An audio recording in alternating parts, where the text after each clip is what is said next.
خواجہ محمد آصف صاحب،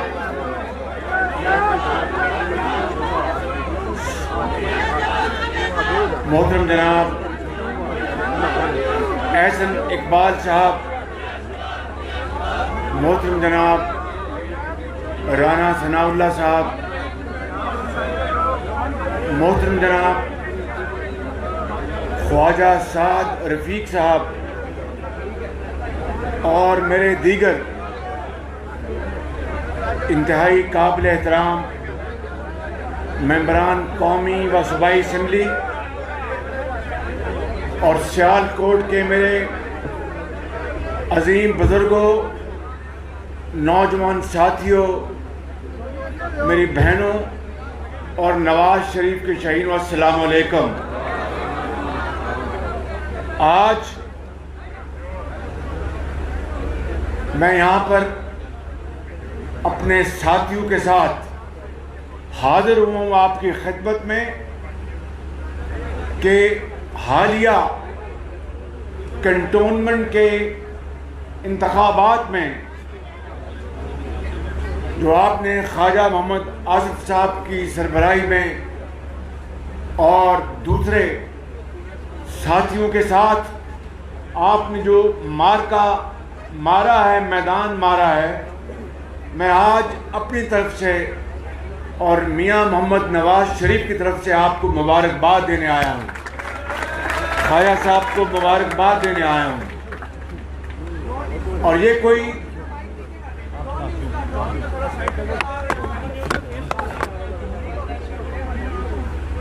کوئی معمولی مارکا نہیں،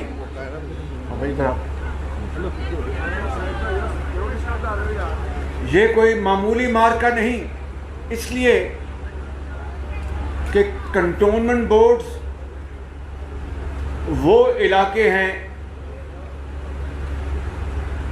جہاں پر اگر میں یہ کہوں تو غلط نہیں ہوگا کہ جہاں پر پی ٹی آئی نے جنم لیا تھا، جہاں پر پی ٹی آئی نے جنم لیا تھا، اور آج اسی جنم بھومی میں پی ٹی آئی کی سیاسی موت واقع ہوئی ہے۔ اور یقیناً اس میں کوئی دو رائے نہیں کہ ان الیکشن میں دور دور تک کہیں انٹرفیرنس کا نام و نشان نہیں تھا، کہیں مداخلت کا نشان نہیں تھا، اور وہاں کے رہنے والوں نے خود اپنے ضمیر کے مطابق پورے پاکستان میں ووٹ کاسٹ کیے، اور اللہ تعالیٰ کے بے پایہ فضل و کرم سے کہ صوبہ پنجاب میں عوام کی اکثریت نے مسلم لیگ نون کو ووٹ دیا۔ کیوں؟ یہ میرے بزرگوں، بھائیوں اور بہنوں، سیال کوٹ کے عظیم سپوتوں، سن لو میری بات غور سے کہ ان 3.25 سالوں میں عوام کا ان کا دل بھر چکا ہے۔ پنجابی میں کہتے ہیں کہ وہ نکو نک ہو گئے نے، یعنی مہنگائی نے ان کی کمر توڑ دی ہے۔ آج مجھے بتائیں کہ لوگ کیوں نہ پھر اب ادھر آپ ذرا ادھر آ جاؤ، یہ ادھر آ جاؤ لوگ، السلام علیکم، مہربانی، لوگ کیوں نہ پھر آج نواز شریف کی حکومت کو یاد کریں۔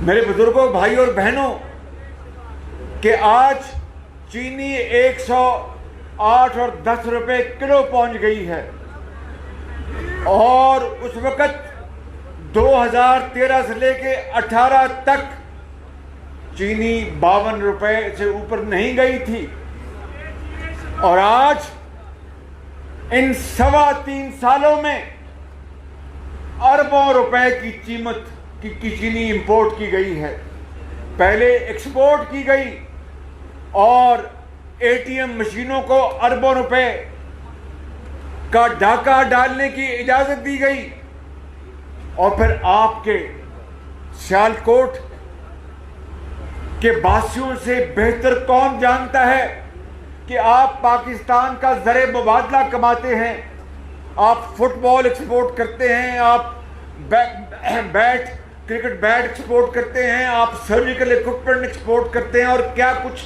نہیں آپ ایکسپورٹ کرتے۔ وہ زر مبادلہ کس طرح برباد کیا گیا اس ڈاکہ زنی میں، اس 3.25 سالوں میں۔ ابھی جو یہاں پر باتیں کی گئی، میں ان کو دہرائے بغیر یہ کہنا چاہتا ہوں کہ نواز شریف کے دور میں وہ صحت کارڈ کا اجرا کیا گیا، اس کا کیا نام تھا؟ P M health card. آج ان کو صرف ایک کام ان کو آتا ہے کہ جہاں جہاں مسلم لیگ نون کے منصوبے بن چکے یا چل چکے، ان کو جا کر وہ تختیاں اکھاڑتے ہیں اور اپنی تختیاں لگاتے ہیں۔ یہ کام ان کو آتا ہے، اور جہاں منصوبے چل چکے ان کو جا کے دوبارہ جا کے ان کا افتتاح کرتے ہیں، اور پھر جب باہر جاتے ہیں تو ان کو بتاتے ہیں کہ سر یہ تو منصوبہ پہلے افتتاح ہو چکا۔ اچھا، تو مجھے انہوں نے بتایا کیوں نہیں؟ یہ اسی طریقے سے ہے کہ جاپان اور جرمنی جو ہے یہ جو ہیں یہ ممالک، یہ ہمسایہ ممالک ہیں۔ اب بتائیے، میں جب اس کو جادو ٹونا کہتا ہوں تو بڑے ناراض ہوتے ہیں کہ تم جادو ٹونے کا استعمال کیوں کرتے ہو۔ پھر میں جب کہتا ہوں کہ یہ کسی ڈبہ پیر نے بات کی ہے، پھر اور ناراض ہوتے ہیں کہ ڈبہ پیر کی بات کیوں کرتے ہو۔ تو پھر میں کیا بات کروں، میں کیا کہوں کہ اس طرح کی فاش غلطیاں اور پاکستان کی معیشت کی بربادی جو ان کے ہاتھوں سے ہو رہی ہے، آج آسمان بھی رو رہا ہے۔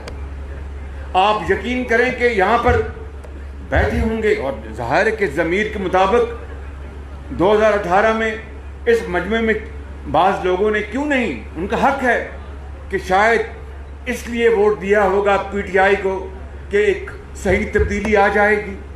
اور کس طرح دن رات ریاست مدینہ کا نام لیا جاتا رہا ان 3.25 سالوں میں۔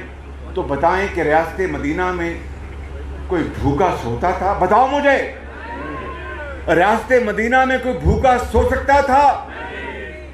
ریاست مدینہ میں کوئی ناانصافی ہو سکتی تھی؟ ریاست مدینہ میں اس طرح کی مہنگائی سے لوگ بے حال ہو سکتے تھے؟ دن رات آپ ریاست مدینہ کا نام لیتے ہیں اور عمل اس کے 100% اس کے خلاف۔ تو پھر کیوں نہیں کہ ان کنٹونمنٹ بورڈ میں عوام نے بھرپور آپ کے خلاف یک زبان ووٹ دیا ہے، اور آپ نے گورنر ہاؤس آ کے میٹنگز کی کہ مجھے یہ الیکشن مجھے جیتنا ہے، اس کے لیے جو کچھ بھی آئی بی کر سکتی ہے اور جو کچھ بھی پنجاب حکومت کر سکتی ہے وہ کرے۔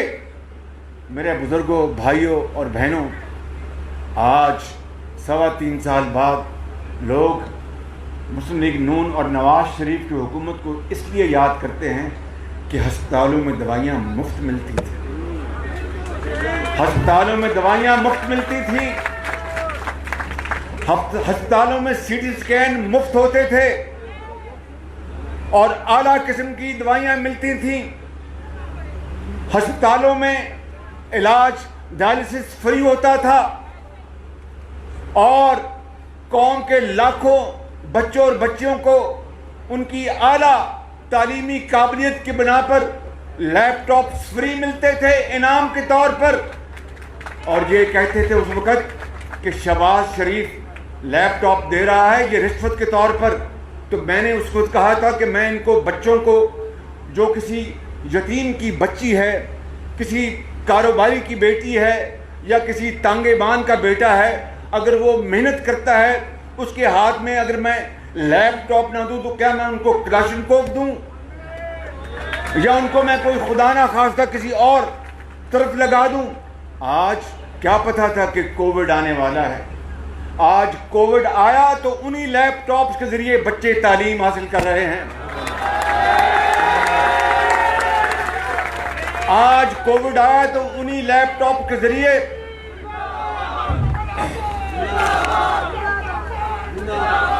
میرے بزرگوں، بھائی اور بہنوں، میں لمبی بات نہیں دہرانا چاہتا.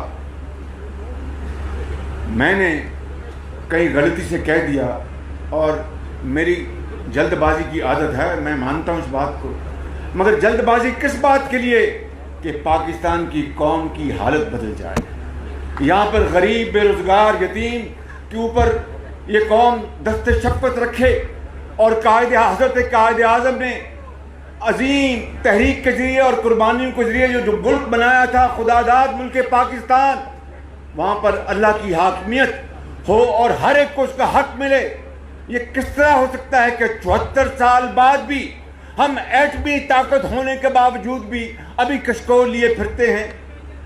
جو شخص یہ کہتا تھا کہ اگر ڈالر کے مقابلے میں ایک روپیہ گر جائے تو وہ وزیر اعظم کرپٹ ہے، جو شخص یہ کہتا تھا کہ اگر بجلی کے بلوں میں اضافہ ہو جائے تو وہ وزیر اعظم کرپٹ ہے، تو آج تو روپیہ ڈالر کے مقابلے میں 170 روپے پہ پہنچ گیا. آج بجلی کے بلوں میں اور کل بھی پیٹرول بم چلا اور بجلی کا بم چلا، تو پھر کرپٹ کون ہے؟ میں اس بحث پہ جائے بغیر یہ کہنا چاہتا ہوں کہ یہ دھوکہ اور فراڈ تھا جو آپ کے ساتھ 2018 میں اس نیازی نے آپ سے کیا تھا، اور جھوٹے وعدے کیے تھے کہ 300 ارب ڈالر میں باہر سے لے کے آؤں گا، اور اس کے ایک ساتھی نے کہا کہ 100 ارب ڈالر IMF کے منہ پہ ماریں گے اور 100 ارب ڈالر پتہ نہیں کس کے منہ پہ ماریں گے. اور میرے بزرگوں، بھائی اور بہنوں، آج دن رات ہم IMF سے ہم قرضے مانگ رہے ہیں، دن رات نوٹ چھاپ رہے ہیں. کہاں 50 لاکھ گھروں کا وعدہ کیا، کہاں 1 کروڑ نوکریوں کا وعدہ کیا. ایک نوکری تو دینے کی بات دور کی ہے، آج 50 لاکھ لوگ بے روزگار ہو چکے ہیں. اور گھروں کی بات کر لیں تو اب یہ ایک گھر کے اوپر ایک اینٹ تک نہیں رکھی. آج یقین کر لیں کہ ایک 6 افراد کے گھرانے کے لیے زندگی ان کے اوپر تنگ ہو چکی ہے، جینا مشکل ہو چکا ہے، جسم کو برقرار رکھنا مشکل ہو چکا ہے. 30-40 ہزار روپے میں تو جناب آپ کا ایک وقت کی روٹی پوری نہیں ہوتی. کہاں سے بجلی کا بل آئے گا، بیمار ماں کی دوائی کہاں سے آئے گی، اور وہ سلیپر اور ایک بنیان اور پجامہ اور قمیض کہاں سے آئے گی؟ یہ حالت ہو چکی ہے. تو میں سمجھتا ہوں کہ میرے بزرگوں، بھائی اور بہنوں، آپ کو آج ان کے خلاف جنگ کرنا ہوگی. آپ کو مہنگائی کے خلاف جنگ کرنا ہوگی، آپ کو ان کی کرپشن کے خلاف جنگ کرنا ہوگی. ہمارے ساتھ انہوں نے جو جنگ کی ہے اس کی رویداد خواجہ سعد رفیق نے اور دوسرے ساتھیوں نے بتا دی. خواجہ آصف صاحب ان کی جب جیل یاترا ہوئی تو میں بھی اس وقت وہاں پر ان کا ساتھی تھا، ان کا انتظار کر رہا تھا، دعائیں مانگ رہا تھا کہ یہ جیل نہ آئیں. لیکن شکر ہے کہ وہ ان دنوں آئے جب میں وہاں پر تھا. شدید سردی تھی اور ان کو میں بالکل آپ کو بلا خوف تردید بتانا چاہتا ہوں. پہلی رات حکم آیا اوپر سے اسلام آباد سے کہ خواجہ آصف کو شدید سردی. کس مہینے میں آپ آئے تھے؟ دسمبر میں. خواجہ صاحب جیل نے تھوڑی سی ان کی یادداشت بڑھا دی ہے. یہ دسمبر میں آئے تھے، ضد کر رہے تھے کہ جنوری میں. میں نے کہا نہیں، میں دسمبر میں وہیں تھا، آپ دسمبر میں آئے وہاں پہ. تو شدید سردی تھی. حکم آیا کہ ان کو زمین پہ سلانا ہے، زمین پر کوئی گدا ودا نہیں دینا اور کوئی ہیٹر نہیں دینا. اب یہ سن لیں بات، یہ کوئی میں رام کہانی نہیں سنا رہا، میں اس کا خود گواہ ہوں. میرے پاس رات کو یہ مجھے اطلاع ملی کہ خواجہ صاحب کو جناب انہوں نے کہا کہ ہیٹر نہیں دینا. چونکہ میرے کمر میں تکلیف ہے تو میں نے اللہ کے نظام میں نے 2 بوتلیں رکھی ہوئی تھیں وہ ربڑ کی، جس میں گرم پانی ڈالتے ہیں. یاد پتہ ہے نا آپ کو، وہ بوڑھے بزرگ، میں بھی اب بوڑھا ہو گیا ہوں تو وہ اپنی کمر میں رکھ لیتے ہیں رات کو سوتے وقت. میرے پاس 2 تھے تو میں نے کہا کہ یار اس میں گرم پانی اور ڈالو اور خواجہ صاحب کو کہیں تک پہنچا دو. اللہ بھلا کر اس آدمی کا. خواجہ صاحب کو وہ بوتل گرم پانی کی پہنچی. اس طرح انہوں نے رات بسر کی. یہ اس طرح کا ظلم اور چیرہ دستی اس حکومت نے کی. کاش اتنی کاوشیں یہ مہنگائی کے خلاف کرتی, بے روزگاری کے خلاف کرتی, اس ملک میں بھوک ننگ کے خلاف کرتی, اس ملک کے اندر پیداوار کے حق میں کرتی, تو شاید کچھ لوگ ان کو دعائیں دیتے. یہی وجہ ہے کہ آج کنٹونمنٹ میں وہیں پر ان کا قبرستان نکال دیا, اور اگلا الیکشن انشاءاللہ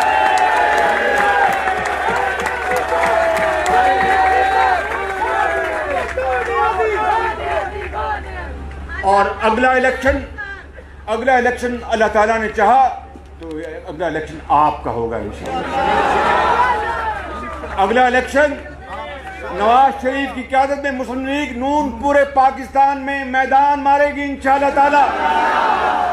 اس کے لیے ہمارا مطالبہ جائز نہیں بلکہ پرزور مطالبہ ہے. مطالبہ نہیں, یہ قوم کا حق ہے کہ الیکشن فری اینڈ فیئر کرنے ہوں گے. اس مرتبہ کوئی جھرلو کو برداشت نہیں کرے گا, اس مرتبہ کوئی سلیکٹڈ کو برداشت نہیں کرے گا. یہ بلے باز اگر ہے تو جا کے میدان میں بلے بازوں کو بلہ چلانا سکھائے. چھوڑے اسلام آباد کے اس پرائم منسٹر ہاؤس کو کہ اپنی جو تھوڑی بہت آپ نے اپنی عزت بنائی تھی اس کو بھی مٹی میں رول دیا آپ نے, اور آپ نے وہ کام کیے جو کہ کوئی سوچ نہیں سکتا تھا. اور پھر کہتے ہیں کہ میں ایک آنسٹ وزیر اعظم ہوں. آج جائیں پوچھیں قوم سے پنجاب کے میدانوں میں, میران کی وادیوں میں, بلوچستان میں اور KPK میں کہ کس طور وہ زندگی بسر کر رہے ہیں. میں کوئی یہاں پر بڑی بات نہیں کرنا چاہتا. اللہ سے ہمیشہ ڈرنا چاہیے اور توبہ کرنی چاہیے. ابھی میں آپ کو کہہ رہا تھا کہ میں واقعتاً عادتاً جلد باز ہوں. میں نے کہہ دیا اپنی وہ آئی میں کہ انشاءاللہ ہم بجلی کے اندھیرے 6 مہینے میں ختم کر دیں گے. جب 6 مہینے گزر گئے تو کچھ بھی نہیں ہوا تھا. وہ بات درست ہے. تو مخاطبوں نے کہا کہ یہ دیکھو شہباز شریف کہہ رہا, کہتا میرا نام بدل دینا, ابھی نام بدلے. مگر اس مالک کا کرم ہے میرے بزرگوں, بھائیوں اور بہنوں, کہ وہ پھر نواز شریف کی قیادت میں رب تعالیٰ نے ہمیں ہمت دی, ہمیں توفیق عطا کی کہ 4 سالوں میں 11,000 میگا واٹ بجلی لگا کر اندھیرے ہمیشہ کے لیے ختم کر دیے.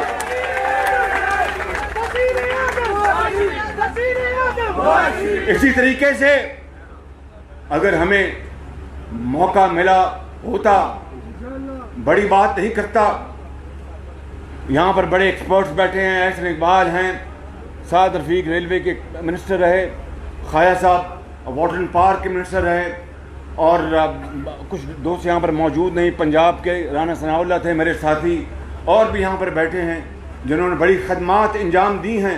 میں آپ کو بلا خوف تردید کہتا ہوں کہ اگر یہ موقع, یہ دور جو گزر رہا ہے, یہ اگر PMLN کو اللہ تعالیٰ نے دوبارہ اگر وہ دیتا اور نواز شریف کی قیادت میں یہ ملک چوتھی بار, تو میں آپ کو بلا خوف تردید کہتا ہوں کہ یہ ملک اور راکٹ کی طرح اوپر جا رہا ہوتا,